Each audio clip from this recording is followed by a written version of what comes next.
নমস্কার, আমি মৌসুমী। শিলালিপিতে আপনাদের সবাইকে স্বাগত জানাই।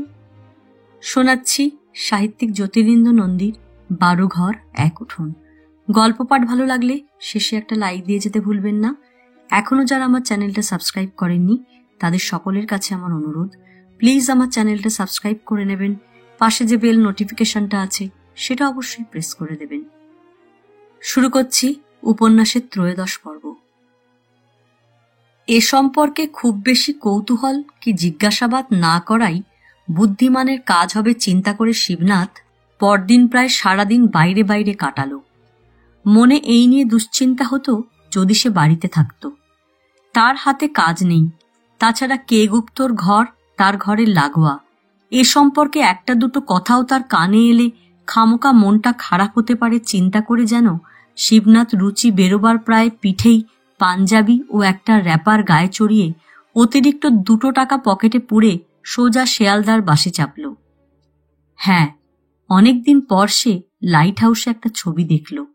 ভালো একটা দোকানে একটু চা খেল এবং হাতে আরো 2-1 টাকা থাকলে সে লাইট হাউসের পাশের দোকানের সেই পিতলের ওপর কাজ করা সুন্দর ফ্লাওয়ার ভাসটা কিনতে পারত।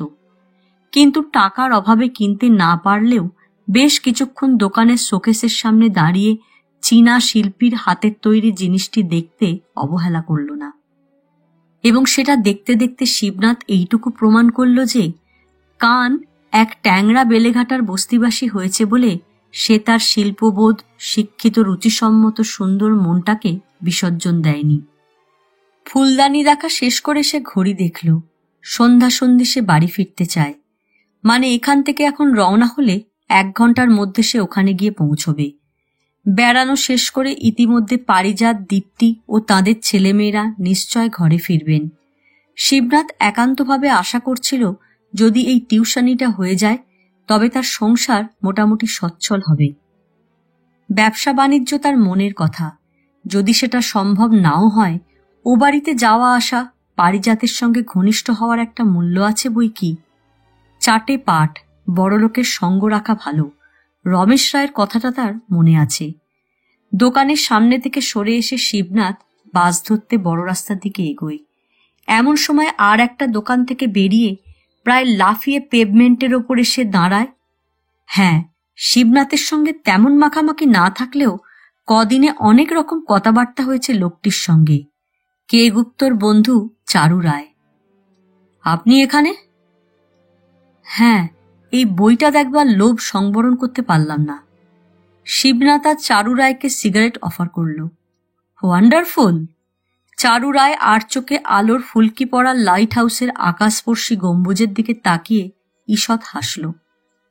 আমি দেখব, আমার দেখার ইচ্ছা আছে, সময় করে উঠতে পারছি না।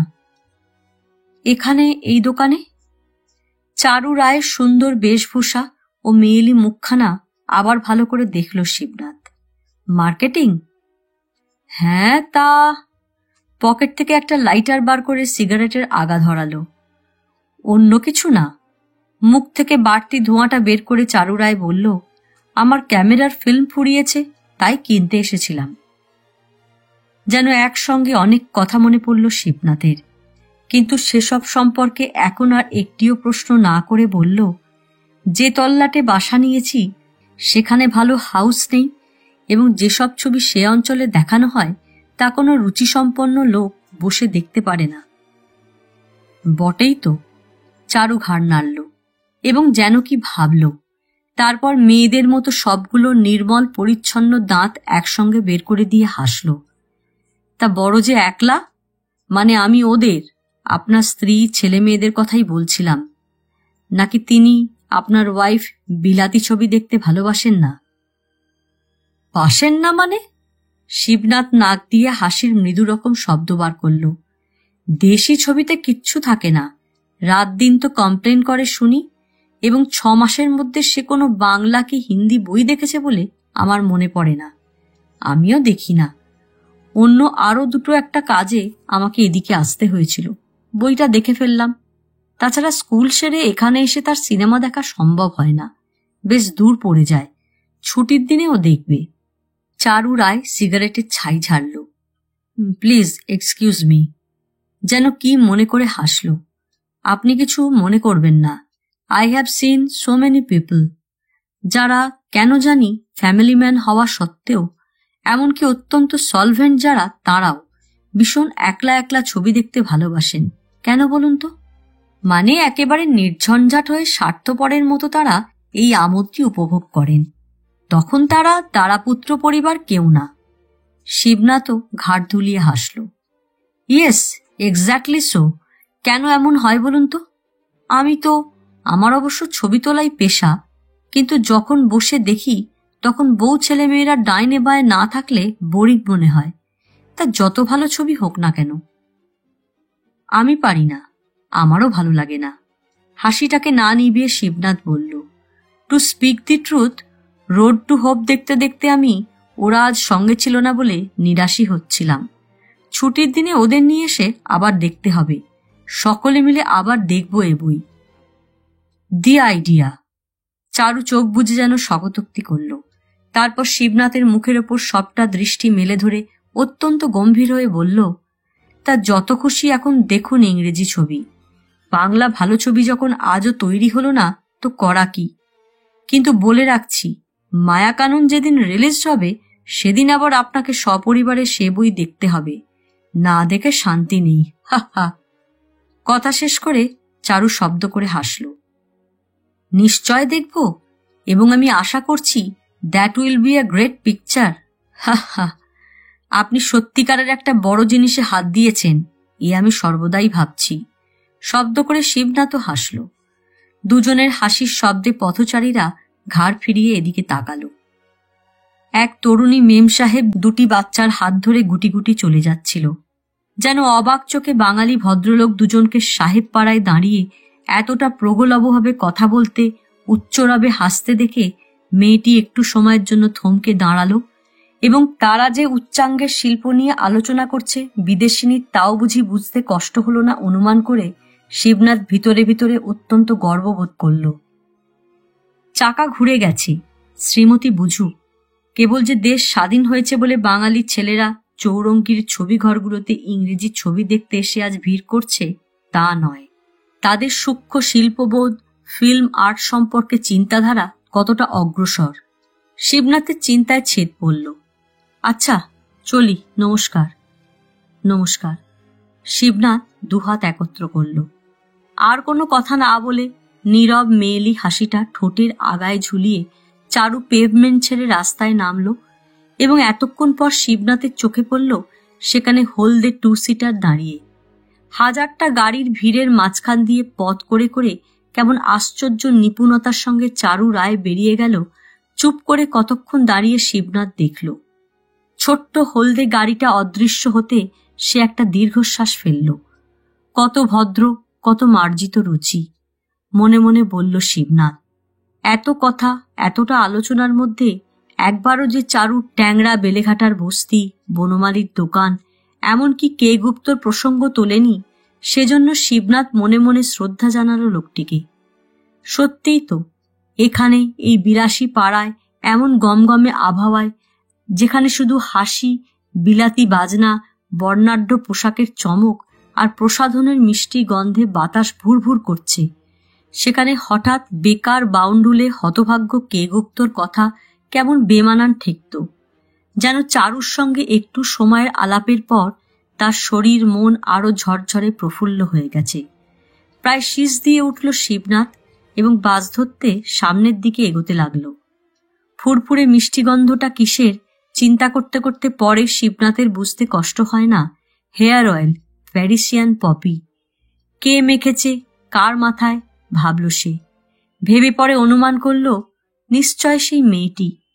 বাচ্চা দুটোর হাত ধরে বিদেশিনী তরুণী কেন জানি এবারেই ফুটে এসে শিবনাথের আগে আগে চলেছে। অনেকদিন পর বুক ভরে শিবনাথ প্যারিসিয়ান পপি মাখা চুলের গন্ধ নিল। বিয়ের সময় আরো হাজারটা প্রসাধন সামগ্রীর সঙ্গে দুশিশি পপি উপহার পেয়েছিল রুচি। সেই থেকে শিবনাথ ওটার প্রেমে পড়ে যায়। বলতে কি বাসে উঠে আবার একটা অস্বস্তির কাঁটা তার বুকের মধ্যে খচখচ করছিল। আবার সেই মুখগুলি, বলাই, পাঁচু, বিধু মাস্টার, শেখর ডাক্তার, কেই গুপ্ত, নর্দমা, ময়লা, মোষের গাড়ি, ধোঁয়া ও ধুলোর ছবি চোখের সামনে ভেসে উঠতে শিবনাথের কেমন যেন মাথা ঝিমঝিম করছিল। সেখানে সে ফিরে যাচ্ছে। মন খারাপ করে বাসের বাইরে চোখ রেখে চুপ করে বসে রইল শিবনাথ। ধৈর্য ধারণ করা ছাড়া এখন তার কাছে আর কিছুই নেই। সুযোগ এবং সময় যতদিন না আসে, নাকি আজ সে পারিজাত ও তার স্ত্রীর সঙ্গে দেখা করতে যাচ্ছে, এখান থেকেই সুসময়ের আরম্ভ। এই সুযোগ। সিগারেট খেতে ভীষণ ইচ্ছা হলো শিবনাথের, কিন্তু সঙ্গে আর নেই বলে তৃষ্ণাটা দমন করল। যেন বেলেঘাটায় ফিরে যাওয়ার মতো এখন এই ব্যাপারে সে নিরুপায়। উপমাটা মনে পড়তে শিবনাথ নিজের মনে হাসল, কিন্তু হাসিটা তার তৎক্ষণাৎ থেমে যায়। হ্যাঁ, ওটাই ক্যাম্বেল হাসপাতাল। গাড়ি চাপা পড়ে ঠ্যাং ভেঙে কে গুপ্তর ছেলে ওই লাল বাড়ির কোনো এক কামরায় শুয়ে আছে। ঘটনাটা যতই মর্মান্তিক হোক, শিবনাথের পক্ষে অপ্রীতিকর, অশুভ। 2 দিন আগে হতে পারত, পরে হতে পারত দুর্ঘটনা। 8 মিনিট সময় স্টপেজে বাস দাঁড়ায়, আর 8 মিনিট সময় হাজারটা দুশ্চিন্তায় শিবনাথের মন কালো হয়ে যায়। হাজার দুর্ভাবনা এসে ভিড় করে সামনে দাঁড়ায়। ব্যাপারটা সেখানেই চাপা পড়ে আছে, না পারিজাতকে নিয়ে টানাটানি হচ্ছে? অবশ্য বেলা 10টা পর্যন্ত এই নিয়ে সারা শব্দ বা উচ্চবাচ্চা হয়নি পাড়ায়, শিবনাথ দেখে এসেছে। কিন্তু দুপুরের পর, এবেলা, এখন স্টপেজ ছেড়ে বাস হাসপাতাল পিছনে রেখে চলতে আরম্ভ করার পর শিবনাথ স্বস্তি বোধ করে। কিছুই হয়নি, কিছুই হবে না ভাবতে চেষ্টা করল সে। তাছাড়া রমেশ রায় যে আসলে পারিজাতের হয়ে মিথ্যা সাক্ষ্য দিচ্ছে, তার প্রমাণ কি? ইনফ্লুয়েঞ্জা? গাড়ির ভেতর 50টা মুখের দিকে যেন কতক্ষণ হাঁ করে একদৃষ্টে তাকিয়ে থেকে শিবনাথ ইনফ্লুয়েঞ্জার লক্ষণ কি, রোগটা কতটা প্রবল হলে পীড়িত ব্যক্তি শয্যা নেয়, ঠিক কতদিন কত ঘন্টা শুয়ে বিশ্রাম নেবার পর আবার সে কর্মক্ষম হয়, কথা বলে, হাঁটে, কাজ করে এবং নিজের গাড়ি থাকলে তাতে চেপে বেড়াতে বেরোয়, ইত্যাদি খুঁটিয়ে খুঁটিয়ে শিবনাথ চিন্তা করল বই কি। একটা দুটো কথা কয়ে শিবনাথ স্তব্ধ হয়ে গেল। দীপ্তির ব্যবহারে বিস্মিত হল। চারিদিকে তাকিয়ে ঢোক গিলে পরে সতর্কভাবে প্রশ্ন করল, তিনি কি তাহলে আজ একেবারেই ফিরছেন না? না। শিবনাথ চুপ করে রইল। পারিজাতের বাচ্চারা সামনের লনে হুটোপুটি করে খেলা করছে। অদূরে গ্যারেজের সামনে দাঁড়িয়ে মদন ঘোষ মেথরকে দিয়ে গ্যারেজের ভিতরটা সাফ করাচ্ছে। তেল মাখা তুলো, কালীভূষো মাখা ন্যাকড়ার পিণ্ড। গাড়ি নেই। গাড়ি নিয়ে পারিজাত সেই সকালে আরামবাগ চলে গেছে।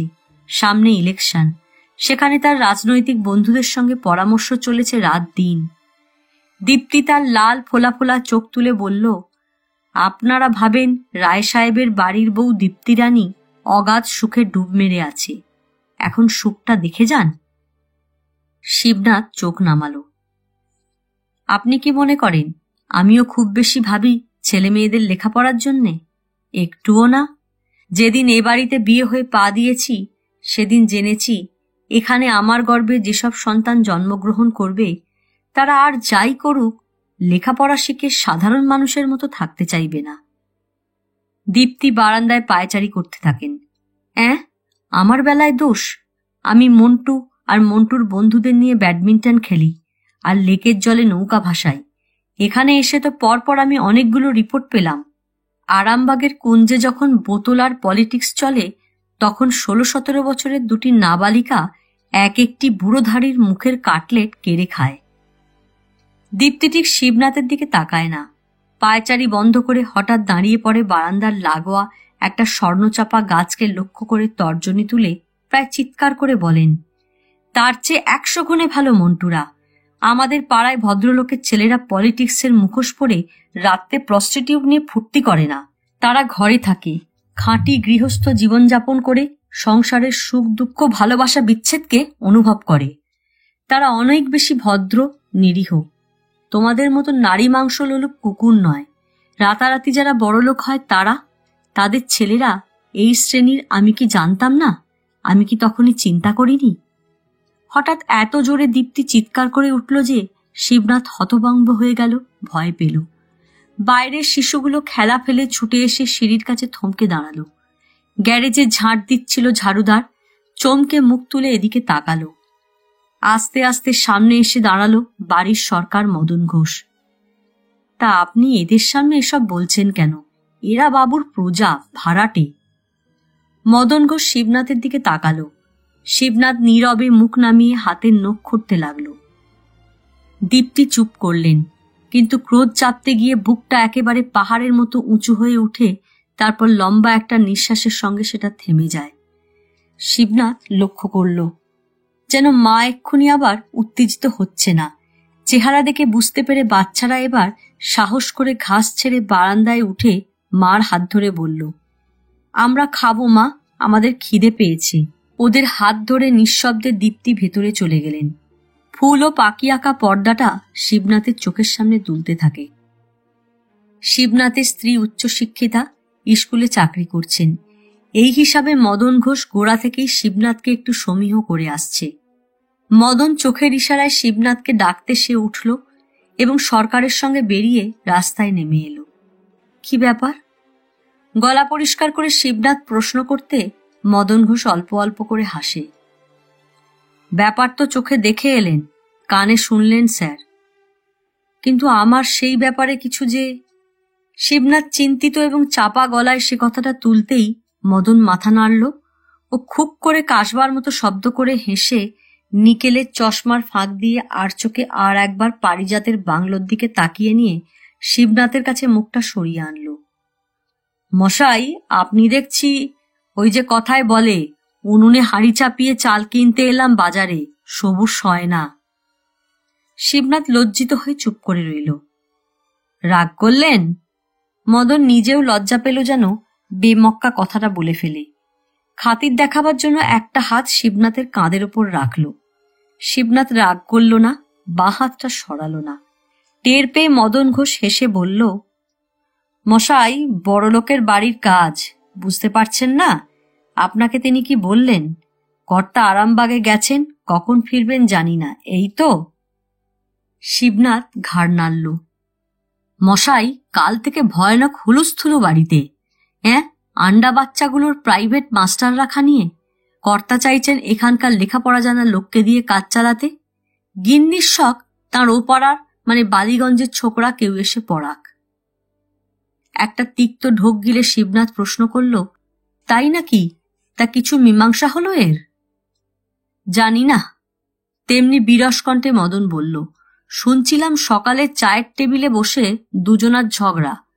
আরে মশাই, আপনি শিক্ষিত মানুষ, আমাদের বস্তি বাড়িতে। আপনাকে বললে কথাটার মানে ধরতে পারবেন। অর্থাৎ আসলে বড় মানুষ হলে কি হবে, এরা আমাদের মতন গরিব লোকের ঘরে যে সুখ আছে তার ছটাকও পায় না। মশাই বললে বিশ্বাস করবেন না, বাচ্চাগুলোর সামনেই তর্কাতর্কি করতে করতে দুজনে দুজনকে মারতে রুখেছিল। অধৈর্য হয়ে শিবনাথ বলল, তা তো হবেই, এখানে আইডিয়ার প্রশ্ন। দুজনেই বড় মানুষের সন্তান, কেউ কারোর কাছে নিচু হতে চায় না। তারপর ঝগড়া শেষে কি স্থির হলো? কর্তা রাজি হলেন বালিগঞ্জের মন্টু ব্যানার্জিকে আমদানি করতে। খেপেছেন? ঝুপ করে আবার মাথাটা নিচু করে মদন ফিসফিস করে বলল, আপনাকে হাত ধরে বলছি মশাই, কাউকে যেন কথাটা প্রকাশ করবেন না। খেপেছেন? শিবনাথ বলল, আমাদের কি, ওরা ঘরে বসে এ কারণে সে কারণে রাত দিন ঝগড়া কি মারামারি করুক, আমরা তৃতীয় লোক, কেন সেসব প্রকাশ করতে যাব? শুনি কি ব্যাপার। আর ব্যাপার? মদন ঘোষ এবার নাকে শব্দ করে হাসল। তা আমি অবশ্য বৌদিমণির তেমন দোষ দেখি না। দেখেছেন তো, এতগুলো বাচ্চার পরও যৌবন যেন এখনো সারা শরীরে খিলখিল করে হাসছে। তা আরামবাগের আমোদ ফুর্তির কথাটি জেনেছেন পর থেকে তো আর কথাটিই নেই। তিনিও সুবিধে পেয়েছেন। মন্টুকে এখানে এনে রাখতে পারিজাতের যদি আপত্তি থাকে তো সে আরামবাগে যাতায়াত বন্ধ করুক, গিন্নির এই শর্ত। এই নিয়ে বুঝি সকালে খুব একচোট? হ্যাঁ মশাই, হ্যাঁ, প্রায় চুল ছেঁড়াছিড়ি। তা উনি জেদ করে করবেন কি? বলে কি না, যার জোরে পারিজাতের জোর, রাজনীতির আসরে গদি পেতে যার তো আজ না করলে রায় সাহেবের ছেলে কালই গলা জলে ডুবে যাবে। বইয়ের বায়না সে শুনবে কেন? আরামবাগের শশাঙ্ক বাগচির নাম শোনেননি? 13 বার জার্মানিতে আর 9 বার রাশিয়ায় ঘুরে এসেছে, যার দাপটে এখন এদেশের ঘাটে বাঘে গরুতে একত্রে জল খায়। কি জানি কাগজে হয়তো দেখে থাকবো নাম, তেমন চিনি না। তা চিনে কাজ নেই আমার আপনার। এখন কথা হচ্ছে, বৌদিমণি যতই রাগারাগি ঝাঁপাঝাঁপি করুক, শশাঙ্ক বাগচির আরামবাগের পার্টিতে গিয়ে 2-4 পাত্র গলায় না ঢেলে, একটু ইয়ে টিয়ে নিয়ে ফুর্তি টুর্তি না করে পারিজাত এখানে বসে বইয়ের মান ভাঙাবে, সে ছেলেই নয়। আমি তো কর্তার আমল থেকে এ বাড়িতে। অস্বস্তি বোধ করছিল শিবনাথ, কিন্তু মদন ঘোষ তা গ্রাহ্য না করে বলল, এটা ভালো, এই জন্য আমি পারিজাতের প্রশংসা করি মশাই। মেয়ে মানুষকে যে পুরুষ আশকারা দেয়, জীবনে তার উন্নতি নেই। খাওয়া পড়া কোনটির অভাব রাখছে পারিজাত যে বৌদিমণির এই আক্ষুটেপনা? আমাকে তাহলে এখন কি করতে হবে? কাজের কথাটা যে ভালো করে তোলাই হলো না। হবে হবে, তাই তো বলছিলাম মশাই, 2 দিন যেতে দিন, রাগটা একটু পড়ুক। বাচ্চাদের মাস্টার তো রাখতেই হবে। মন্টু ব্যানার্জি এখানে আসছে না, আপনি ধরে রেখে দিন। একটা আম গাছের নিচে দাঁড়িয়েছিল দুজনে। অন্ধকার হয়ে গেছে। ঘাড় ফিরিয়ে শিবনাথ একবার রায় সাহেবের বাড়িটা দেখল। সেখানে তেমন ভালো আলো টালো যেন জ্বলছে না আজ। কে গুপ্ত এসেছিল, তিনি পছন্দ করলেন না। বিধু মাস্টার এসেছিল, তিনি পছন্দ করলেন না। আমাকেও তো মনে হয়, শিবনাথ অস্ফুট স্বরে বলতে যাচ্ছিল, মদন ঘোষ মাথা নাড়ল। তা কি আর বারবার এসব চলে? পারিজাত তো মশাই আজ পষ্টাপষ্টি বলে গেল, শুনলাম যদি এখানকার কাউকে মাস্টার রাখা হয় ভালো, না হয় বাচ্চাদের আর লেখাপড়া শেখাবে না সে। একটু বড় হলে সবগুলোকে কারখানায় ঢুকিয়ে দেবে। কথা শেষ করে মদন হাসল। শিবনাথ একটা চাপা নিঃশ্বাস ফেলল। তাতে আপনার বৌদিমণি কি বললেন? কি আর বলবেন, পারিজাত গাড়ি নিয়ে বেরিয়ে যাবার পর খুব খানিকটা হইচই করলেন। চুল আঁচড়াতে গিয়ে চিরুনি ভাঙলেন, বাচ্চাগুলোকে মারধর করলেন, টেবিলের ফুলদানিটা ভাঙলেন, কাচের গ্লাস ছুঁড়ে মারলেন 2বার 2টো। খুব অশান্তি এদের মধ্যে, শিবনাথ বলল। মাঝখান থেকে ছেলে মেয়েগুলোর কষ্ট। তাই তো বলছিলাম স্যার, আমরা খাটো কাপড় পরে শাক ভাত খেয়ে এর চেয়ে ঢের বেশি শান্তিতে আছি, অনেক বেশি সুখে আছে আমাদের বাচ্চারা। আমি কি পরে আর একবার এই বাড়িতে এসে দেখা? হ্যাঁ, সেই কথাই তো আপনাকে বলতে এখানে ডেকে নিয়ে এলাম স্যার। আপনি এর মধ্যে নিরাশ হয়ে পড়ছেন দেখে অবাক লাগছে।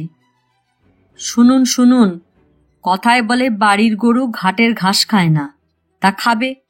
পারিজাত শক্ত ছেলে। কে গুপ্ত কি বিধুকে পছন্দ হয়নি বলে যে গিন্নির কাছে নিত্য নতুন মাস্টার এনে হাজির করাবে, সে পাত্রই সে নয়। বললাম তো, বাড়ি থেকে বেরোবার আগে কি মোক্ষম কথাটাই আজ সে শুনিয়ে গেল গিন্নিকে। তাছাড়া, গলার স্বরটাকে হঠাৎ খাদে নামিয়ে আনলো মদন, তাছাড়া আপনাকে যে বৌদিমণির খুব একটা অপছন্দ হয়েছে আমার কিন্তু মনে হয় না। কিরকম? এই প্রথম আশার আলোকবর্তিকা দেখল যেন শিবনাথ। প্রকাণ্ড একটা ঢোক গিলে মদনের মুখের দিকে হাঁ করে তাকালো। বড় চাকরি পেয়ে ভুবনবাবুর মেয়ে বিথি সমিতির সেক্রেটারির পদ ছেড়ে দিতে চাইছে, দিয়েছে। কাল পদত্যাগপত্র পাঠিয়ে দিল এ বাড়ি। এখন সেই পদের জন্য লোক খোঁজাখুঁজি হচ্ছে। কাল সন্ধ্যাবেলা বৌদিমণি হঠাৎ আপনার স্ত্রীর কথা আমাকে জিজ্ঞাসা করলেন। বলছিলেন তাকে দীপালি সঙ্গের সম্পাদিকার পদটি নিতে অনুরোধ করা যায় কিনা। তার কি সময় হবে? যদিও অনারারি পোস্ট, তা হলেও। পরপর 2টো ঢোক গিলে শিবনাথ বলল, কি বললেন আপনি? আমি তো মশাই কত বড় বড় সার্টিফিকেট দিলাম, তা আপনি যদি তখন কাছে থাকতেন শুনতে পেতেন। আমি বললাম, এই রকম একটা দায়িত্ব সম্পন্ন কাজের ভার যারা সত্যিকারের শিক্ষিতা, ভদ্র এবং উন্নতমনা, সেই সব মেয়েদের হাতে ছেড়ে দেওয়া উচিত। বললাম, 8 নম্বরের বস্তি কেন, এ তল্লাটে এমন উপযুক্ত লোক আছে কিনা সন্দেহ। কি বললেন তিনি? রুদ্ধস্বরে শিবনাথ প্রশ্ন করল। এ সম্পর্কে কি দীপ্তি রানী কিছু সেটেল করলেন, মানে পাকাপাকি কোনো সিদ্ধান্ত? না, হয়নি করা। যদ্দূর মনে হলো তারপরে শুরু হলো কিনা প্রাইভেট টিউটর রাখা নিয়ে ঝগড়া। হবে, হয়ে যাবে। আমি খুব করে বলে দিয়েছি আপনার স্ত্রীর সম্পর্কে। এতক্ষণ পর শিবনাথ পকেট থেকে সিগারেটের প্যাকেট তুলল। চলবে নাকি একটা সরকার মশাই? একটা সিগারেট মুখে গুঁজে শিবনাথ প্যাকেটটা মদন ঘোষের দিকে বাড়িয়ে দেয়। সিগারেট আবার কেন? আমি তো বিড়িতেই সন্তুষ্ট মশাই। দেশি জিনিস, তা দিন, আদরের ধন ঠেলতে নেই। সিগারেট ধরিয়ে মদন ঘোষ বলল, এই বেলা দামি কথাটা বলছি শুনুন, হাল ছাড়বেন না। চুলে পাক ধরেছে মশাই আমার। তাছাড়া তো অনেক দিন হয়ে গেল এ বাড়ির চাকরি। হাব ভাব রকম সকম দেখে পারিজাত কি তার গিন্নির, এমনকি বাচ্চাগুলোর চরিত্রও কিছু কিছু বুঝতে শিখেছি। ঠিক হয়ে যাবে আপনার এখানে। দেখুন, কাল আপনার স্ত্রীর কথা জিজ্ঞেস করলেন, আজ আপনি এখানে পা না দিতে কেমন ঝরঝর করে কেঁদে ফেলে হৃদয়ের কথাগুলো সব বলে ফেলল। বড়লোকের বাড়ির মেয়েদের দস্তুরি ওটা যদিও মশাই। তারা আমি অর্থাৎ বাড়ির সরকারের কাছে থাকলে তার কাছে, চাকর বাকর কি বামুন ঠাকুর থাকলে তাদের কাছে, আটদালি পিয়ন কি বাড়িতে মাস্টার থাকলে তার কাছে অক্লেশে মনের কান্না বলে যায়। মানে আপন পর জ্ঞানই কম। পুরুষ হলেই হলো। ও কি, আপনি মাথা নোয়াচ্ছেন কেন?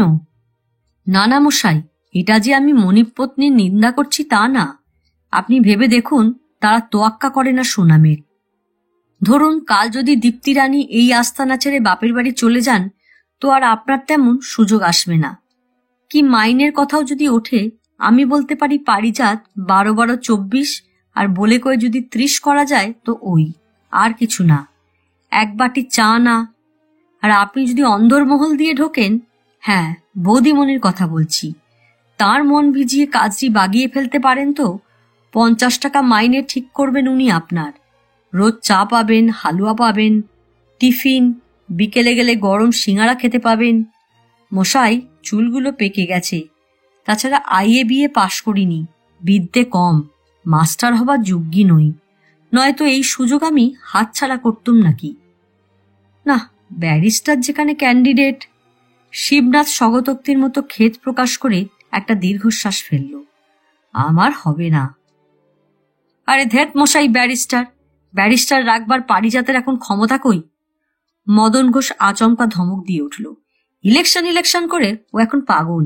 জলের মতো টাকা ঢালছে শশাঙ্ক বাগচির পায়। মদে আর মেয়ে মানুষে দুজনে ল্যাপালেপি। আপনি মশাই শুরুত করে এই ছিদ্র দিয়ে ওদের বাড়িতে ঢুকে পড়ুন। আপনার কাছে আজ যেমন মনের কথা খুলে বলেছে, এমন আর কারোর কাছে বলতে শুনিনি বৌদিমণিকে। তাই বলছি, আপনার হবে। কেন বলছি বুঝতে পারছেন? জমিদার বাড়ির সরকারি করে খাই মশাই, মাথায় বৈষয়িক বুদ্ধি একটু রাখি।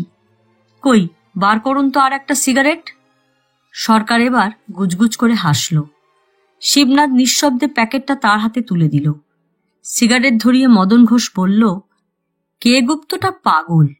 বিধুটাকে দেখলে এখন জঙ্গল থেকে উঠে এসেছে বলে মনে হয়। এই বড় বড় চুল মাথায়, দাড়ির ঝোপ মুখে। আচ্ছা মশাই, আপনাদের বাড়ির বিথি রানী কি চাকরিটা পেয়েছেন বলতে পারেন? এটি দেখছি পোশাক আশাকে আমার এ বাড়ির বৌদিমণিকে টেক্কা দিতে চলল। কি মশাই, চুপ করে আছেন কেন? কথা বলুন। শিবনাথ চুপ করে থাকলেও মদন চুপ করে রইল না। আহা, তখন দেখলাম আপনার স্ত্রীকে, একেবারে ছেলে মানুষ। স্কুল ছেড়ে ফিরছিলেন বুঝি, সঙ্গে মেয়েটি। না, আপনার মেয়ে মার মতো শরীরের গড়ন পায়নি, তেমন চেহারাই না। আহা, দেখে কষ্ট হচ্ছিল। আপনার একটা সুবিধে টুবিধে হয়ে যাক। একটা চাকর কি বাঁধা ঝি রাখবার অবস্থা হলে খুকির মার একটু এদিকে সুবিধে হয়, কি বলেন? বলে মদন ঘোষ প্যাকেট থেকে পরে খাবো বলে অতিরিক্ত একটা সিগারেট তুলে আস্তে আস্তে বাংলোর দিকে এগিয়ে চলল। কথাটা মনে রাখবেন কিন্তু। যেতে যেতে দুবার ঘাড় ফিরিয়ে বলল ঘোষ। শিবনাথ ঘাড় কাত করল। আমি বুড়ো হয়ে গেছি, গায়ে ইউনিভার্সিটির ডিগ্রি নেই। ঝিঝির ডাকের মতো দু কানে কথাগুলো বাজছিল শিবনাথের। আমতলা পার হয়ে যে রাস্তায় নামল। জায়গাটা এখানেও অন্ধকার। পারিজাতের আম জাম সুপারির বাগান এই অবধি চলে এসেছিল বলে গাছের ঘন পাতার আড়ালে রাস্তারই গ্যাসের ডোমটা ঢেকে গেছে। শিবনাথ এখানে এসে আর একবার মন্টু বিরোহিনী দীর্ঘশ্বাস ছাওয়া অন্ধকার পুরীর দিকে কতক্ষণ ফ্যালফ্যাল করে তাকিয়ে থেকে সোজা পূর্ব দিকে এগিয়ে চলল। যেন মদন ঘোষের বৈষয়িক বুদ্ধির কথা মনে হতে শিবনাথ এখানে অন্ধকারে দাঁড়িয়ে সেদিকে এখন কেবল চেয়ে থাকলে কাজ অগ্রসর হবে না, চিন্তা করে আপাতত এক পাক চা খাওয়া ও বিশ্রাম করার উদ্দেশ্যে রমেশ রায়ের দোকানের দিকে লম্বা পা ফেলে হাঁটতে লাগলো। চলতে চলতে সে পারিজাতের ছেলে মেয়েদের আজকের দুরবস্থার কথাটাই চিন্তা করল বেশি। আজ বাপ মার মধ্যে প্রেম জমেনি বলে তাদের কেউ গাড়ি নিয়ে বেড়াতে বেরোয়নি। বেচারারা অনাথা হয়ে সারাটা বিকেল লনে গড়াগড়ি করছিল। ওদের এক একটি প্রশ্নের ঠেলায় সেদিন শিবনাথ কেমন নাস্তানাবুদ হয়েছিল তাও এখন মনে হলো। আর মনে হতে নিজের মনে হেসে সিগারেটের শূন্য প্যাকেটটা ছুঁড়ে রাস্তার পাশে ফেলে দিল। মদন ঘোষ শেষ সিগারেটটা তুলে খালি বাক্সটাই শিবনাথের হাতে ফিরিয়ে দিয়েছিল। রাস্তায় শিবনাথকে শেখর ডাক্তার আটকায়। তার ডিসপেন্সারির দরজা হনহন করে সে পার হচ্ছিল। যেন ডিসপেন্সারির ভেতরে চেয়ারে বসা ছিল ডাক্তার। শিবনাথকে দেখে লাফিয়ে রাস্তায় নামল। আপনাকেই আমি খুঁজছি মশাই, সেই সন্ধ্যা থেকে। কোথায় ছিলেন সারাদিন? ছুটি ফুরিয়ে গেছে নাকি? হাতটা ছাড়িয়ে নিয়ে শিবনাথ যেন অনেকটা ধৈর্য সংবরণের মতো গলার স্বর গম্ভীর করে আস্তে আস্তে বলল, কেন, আমাকে আপনার কিসের দরকার? অনেক দরকার মশাই। এক জায়গায় আছি, এক বাড়িতে খাওয়া শোয়া হয় দুজনের। সকালে ঘুম ভাঙলেই দরজা খুলে আপনার মুখদর্শন। আপনাকে এড়িয়ে চলবে সেই সাধ্য কোথায়? আসুন, তামাক খেয়ে যান। যেন ডাক্তার বুঝতে পেরেছেন এভাবে ছুটে এসে হঠাৎ হাত চেপে ধরায় শিবনাথ রুষ্ট হয়েছে। একটু লজ্জা পেয়ে শেখর প্রশ্ন করল, হ্যাঁ, বিশেষ ব্যস্ত নাকি? না। শিবনাথ অন্যদিকে ঘাড় ফিরিয়ে কথা বলল, অর্থাৎ বিরক্তি গোপন করল।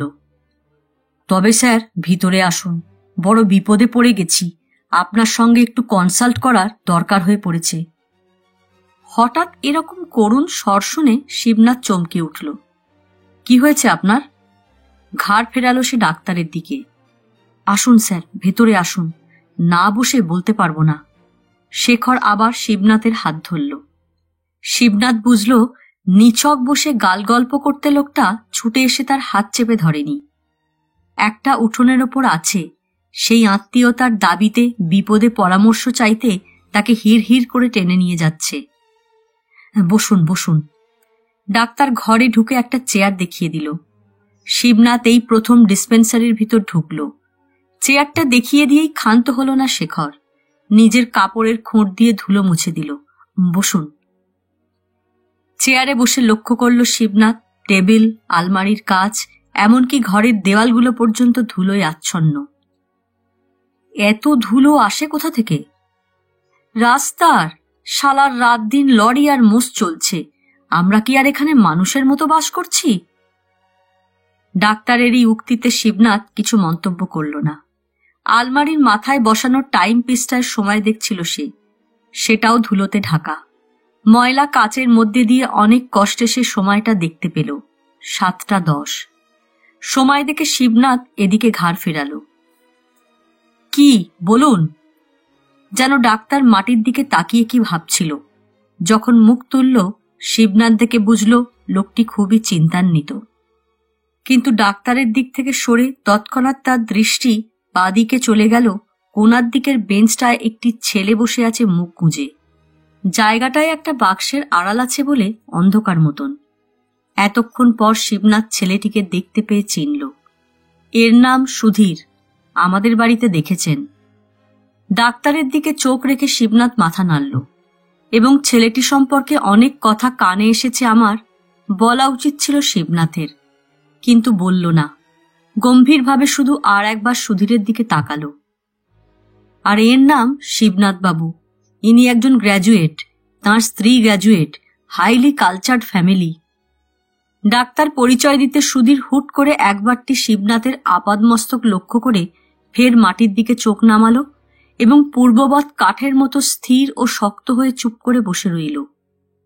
যেন চিন্তান্বিত না, সুধীর রাগান্বিত। বাড়িতে আরো 5টা লোক আছে। ডাক্তার সুধীরের দিকে তাকালো না, শিবনাথের দিকে তাকিয়ে বলল, কিন্তু সেগুলোকে আমি কুকুর ভেড়ার মতন দেখি। কে গুপ্তটা বেকার থেকে থেকে মাথা খারাপ, বিধুটা বাচ্চা পয়দা করে আর ছেলে ঠেঙিয়ে নিজে একটা জন্তুতে পরিণত হয়েছে। পাঁচুটা মদে বেশ্যায় নিমগ্ন। বলাই মূর্খ, বুদ্ধি বলতে কিছু নেই। রমেশটা চোর, ওর ভাই ক্ষিতীশটা ডাকাত। অমলটা ছিল বউ পাগলা বাউন্ডুলে, বউ ছাড়া ৭ও চিনত না, ৫ও চিনত না। আর বিমলটা ফাজিল চালিয়াত। কাজেই এদের কাউকে ডেকে এনে তো আর আমি এ মামলার বিচারক সাজাতে পারি না। এদের কি বা বুদ্ধি বিবেচনা, আর আমায় পরামর্শই বা কি দেবে ছাই। তাই অনেক চিন্তা করে আপনাকে ডাকলুম। বলুন। শিবনাথ আর একবার ধুলোর পলেস্তারার ভিতর দিয়ে ঘড়ির কাঁটা দুটো দেখতে চেষ্টা করল। আমি পারব না শিবনাথ বাবু, আপনি বলুন। আপনি চেষ্টা করে যদি এই মূর্খকে বোঝাতে পারেন যে নিজের ব্লাড শুদ্ধ কি অশুদ্ধ এটা জেনে নিয়ে বিবাহ এবং তারপর স্ত্রীর সঙ্গে সম্পর্ক স্থাপন করার প্রশ্ন এখানে ওঠে কিনা। কি ব্যাপার? শিবনাথ এই প্রথম শুনছে এসব কথা। মুখের এমন ভান করে অত্যধিক গম্ভীরভাবে আর চোখে আর একবার সুধীরকে দেখে নিল। এটি আপনার কে হয়? দুঃসম্পর্কে শালা, ডাক্তার মাথা নেড়ে বলল। অবশ্য এই আত্মীয়তায় বিবাহ আটকায় না, কিন্তু যে স্থলে তোমার এমন একটা মারাত্মক ব্যাধি ছিল, এখন সেটা থেকে সম্পূর্ণরূপে মুক্ত হয়েছে কিনা আমার মেয়েকে তোমার হাতে তুলে দেবার আগে এ কথা জানবার রাইট আমার আছে কিনা আপনি বলুন। আপনি এই মহামান্য জ্ঞানীগুণী আসামের শিলচর নিবাসী সুধীরবাবুকে বলে বোঝান। কি রোগ? শিবনাথের মুখ দিয়ে বেরিয়ে পড়ল এবং আর চোখে আরও একবার সুধীরকে দেখল। অতি বিশ্রী রোগ।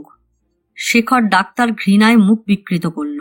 মশাই, ভাগ্যিস পামার বাজারে ডাক্তার আমায় খবরটি বলল। আপনি যা তা বলবেন না, আমি বলে দিচ্ছি।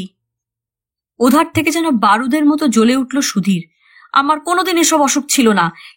ডাক্তার মিথ্যেবাদী।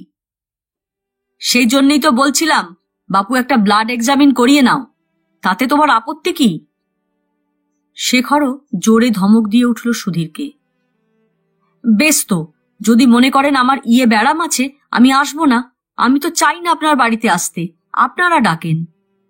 যেন রাগটা চাপতে শেখর কতক্ষণ গম্ভীর হয়ে থেকে পরে প্রশ্ন করল, কে ডাকে তোমাকে শুনি? সুনীতির মা। সুধীর পকেটে হাত ঢুকিয়ে যেন কি খুঁজছিল। এই দেখুন, কালকে সকালে আপনার ওয়াইফ চিঠি দিয়েছে। ভাই সুধীর, বিকেলের সময় পেলে একবারটি অবশ্যই এসো, তোমার জন্য পেঁপের মোহনভোগ তৈরি করে রেখেছি। বলে সুধীর পকেট থেকে ডাকঘরের ছাপ মারা একটা খাম বার করল। দেখুন, বিশ্বাস না হয়। প্রভাত কণার হাতের লেখা। শেখর ডাক্তার দূর থেকে দেখে চিনল। খামটি আর হাতে নিল না, যেন আর একটু কি ভেবে পরে বলল, না, আর চিঠি যাবে না, আমি ওদের সব বলে দিয়েছি। হ্যাঁ, সুধীরের আছে। আর বসে থাকা প্রয়োজন মনে না করে যেন সুধীর বেঞ্চ ছেড়ে উঠে দাঁড়ালো। একটু সময় গুম মেরে থেকে ডাক্তারের দিকে কটমট করে তাকিয়ে বলল, ইডিয়েট, আপনাকে একটা ইডিয়েট পেয়ে পামার বাজারের ডাক্তার ধাপ্পা মেরেছে। বলে পরে মুখটাকে বিকৃত করে সুধীর হাসল। বটে? শেখর ডাক্তার তেলে বেগুনে জ্বলে উঠল। কি স্বার্থ তার? তোমার নামে ভদ্রলোক কি খামোকা যা ফ্যাক্ট তাই বলেছেন? স্বার্থ আছে বই কি। প্রকাণ্ড একটা ঠাট্টা দুই ঠোঁটে ধরে রেখে সুধীর হাতের আঙুল দিয়ে শূন্যে একটা ছবি আঁকল। পামার বাজারের ডাক্তারের সুনীতিকে দেখে খুব পছন্দ হয়েছে। সেদিন যখন সুনীতিকে নিয়ে আমি সিনেমায় যাচ্ছি, বাসে আপনার সেই বিখ্যাত বন্ধুটির সাথে দেখা।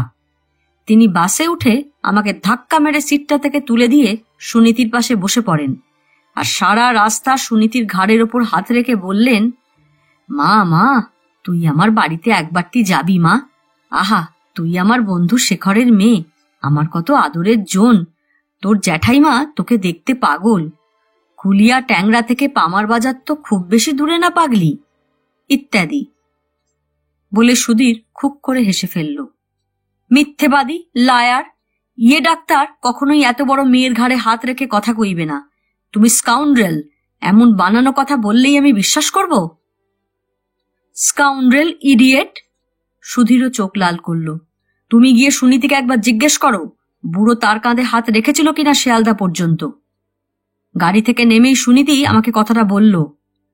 বলেই সুধীর সুনীতির মার নিমন্ত্রণ পত্রটা পকেটে পুরে নতুন বার্মিজ স্যান্ডেলের মজমজ আওয়াজ তুলে ও কড়া একটা সেন্টের গন্ধে ঘরের বাতাসকে ভারাক্রান্ত করে দিয়ে বেরিয়ে গেল। বেরিয়ে যাওয়ার সঙ্গে সঙ্গে শেখর একটা নিঃশ্বাস ছেড়ে বলল, দেখলেন তো কেমন গোয়ার, কি সব কথাবার্তা! ওই পাজি হারামজাদা হবে আমার মেয়ের জামাই, রাস্তার গুন্ডার শ্বশুর হব আমি। শিবনাথ বলল, আর আসবে না, বলে দিয়েছেন যখন, লজ্জায় আর হয়তো। ছাই বুঝেছেন আপনি। আপনি হারামজাদাকে কদ্দূর চিনলেন শিবনাথ বাবু? আপনি আসবার আগে ও কি সব কথাবার্তা বলছিল আমাকে শুনলে আপনি কানে আঙুল দিতেন। শিবনাথ মাথা নত করল। আবার আসবে, ও আমার সর্বনাশ করতে বদ্ধপরিকর হয়ে এখানে মাথা ঢুকিয়েছিল। শিবনাথ চুপ করে রইল। ডাক্তার পায়চারি করছিল। আবার আসবে জানেন, আপনি আসবার আগে আমায় সে প্রেমতত্ত্ব শোনাচ্ছিল। বলছিল আমি মূর্খ। বলছি সুনীতি যদি তার অসুখ আছে জেনেও তার পত্নী হতে স্বীকার করে তো আমি বাধা দেবার কেউ নই। সুনীতির বয়স অনেকদিন 18 পার হয়েছে।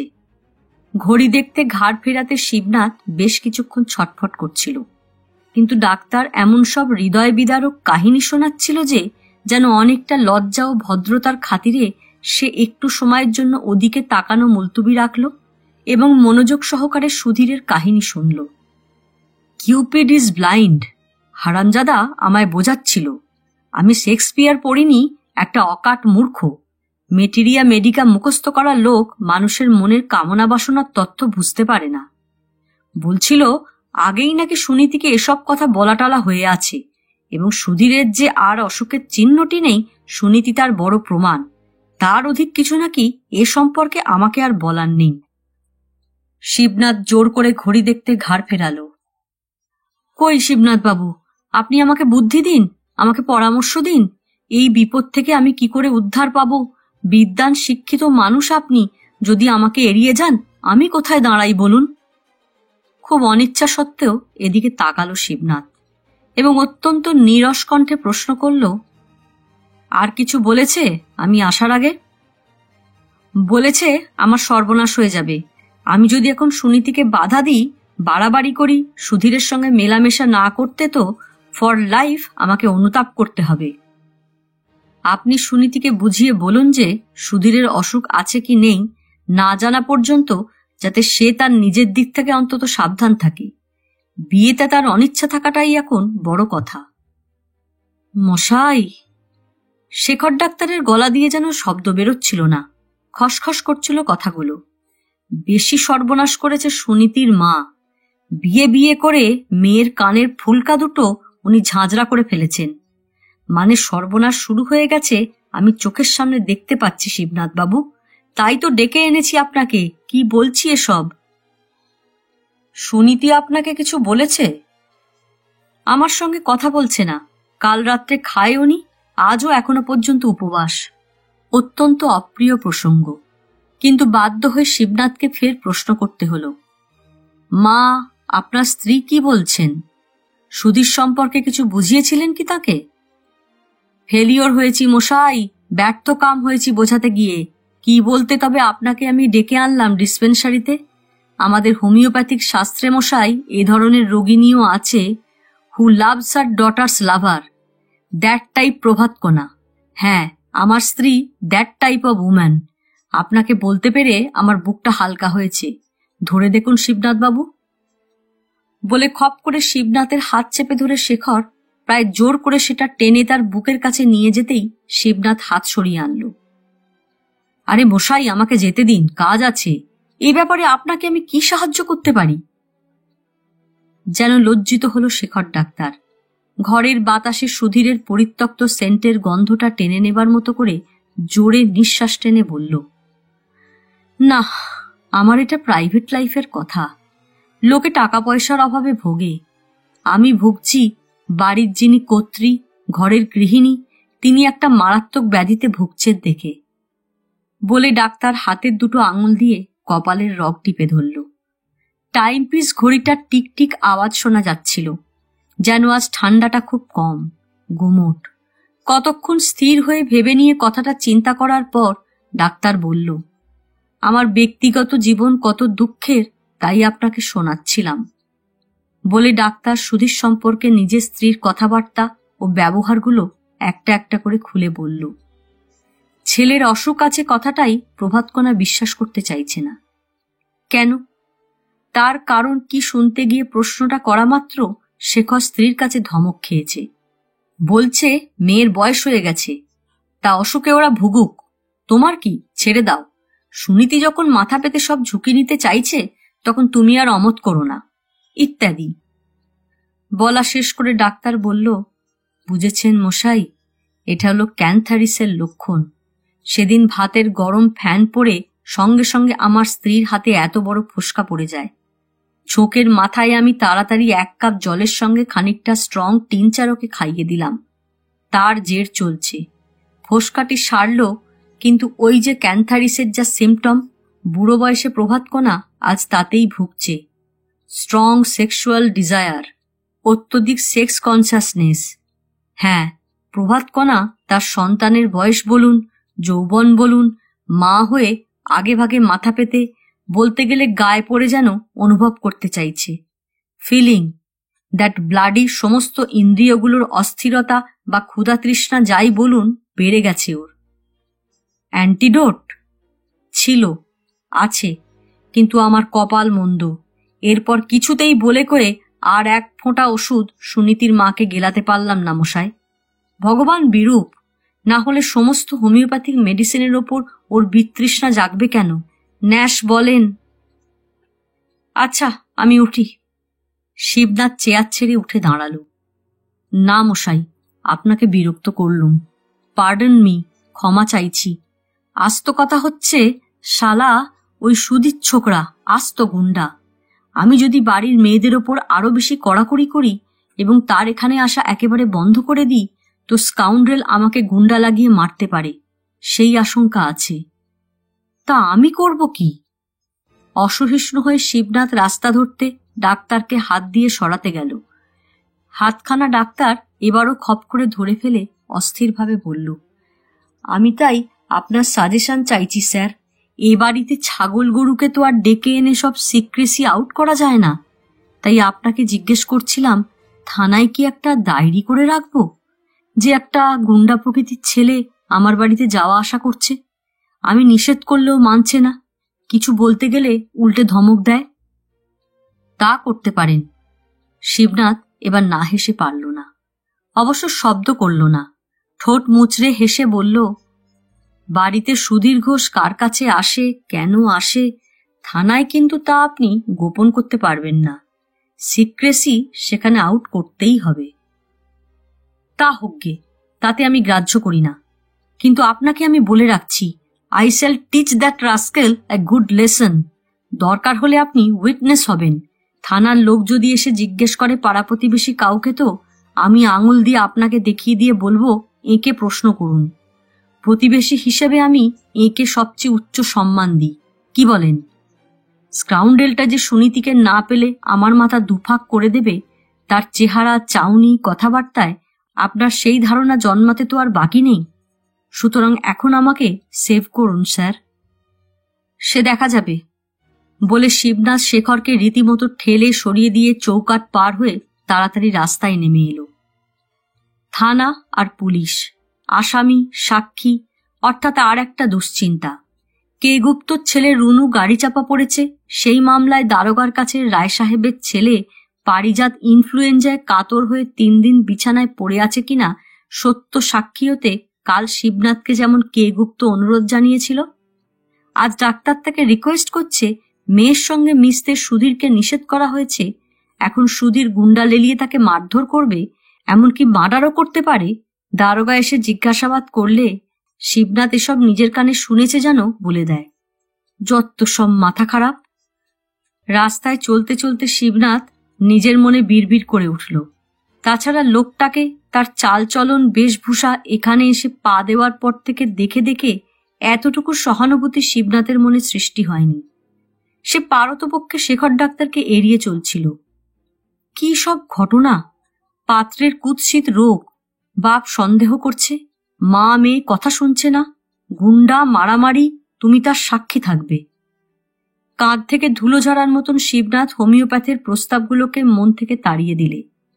কি কদর্য পরিবেশ সৃষ্টি করে সুধীর জাতীয় প্রেমিক ও সুনীতি জাতীয় প্রেমিকারা সমাজে। চিন্তা করে ও তাদের মনে মনে অনুকম্পা করে লম্বা নিঃশ্বাস ছাড়তে গিয়ে শিবনাথ ছাড়তে পারল না। এখানে নিঃশ্বাস ফেলে 0 বার নিজের সম্পর্কে চিন্তা করবার সময় নেই, বুঝল সে। আজ এ পর্যন্তই। উপন্যাসের 14 পর্ব নিয়ে অন্যদিন আসব। গল্প পাঠ ভালো লাগলে লাইক, শেয়ার, কমেন্টস করতে ভুলবেন না। আজকের মতো নমস্কার।